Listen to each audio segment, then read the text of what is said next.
Hello everyone, welcome to Web3 Education Investment. Today in this video, I'm going to share the tutorial on how to deploy the PSP22 smart contract. That's a ERC20, just like ERC20 contract on Ethereum, but we are on the Polkadot. And I actually deployed two, and I'm going to share how I did that. So again, the tutorial I'm using is from Algorand network. And the first step, we're going to use their testnet, the Shibuya. The Shibuya testnet, you can go to the JS, and the first thing, we need to get some testnet token. So I go to the Algorand network, switch to Shibuya network, and here you can find the faucet where you can get some free testnet token. Of course, you can also get it in their Discord. Today I tried that. It's not working today, but it's working here. So you can get the testnet token. I get 10, and that should be good enough. And then go to the developer contract. Here you can upload your contract.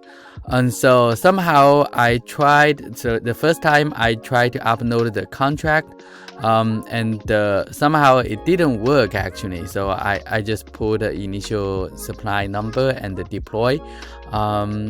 Maybe it's just because I changed that a little bit. So the second time I go with the JSON file and the WASM, and the second time is actually working. So I just put the number and the deploy, and so it's my first smart contract, the first PSP22 smart contract, and you can see it here.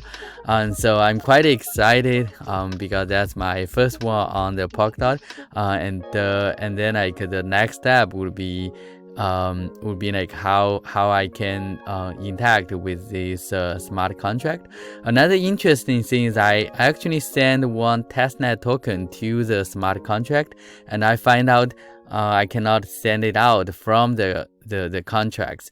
And so that's a lesson, you should not send any token to the smart contract address, because I actually don't know how to send it back. So anyhow, this is a tutorial, and I'm going to keep learning, and if I find out anything, I'm going to share as well. Alright, so that's all for today's video. Thanks for watching, and I hope all of you have a good day. See you next time. Bye bye.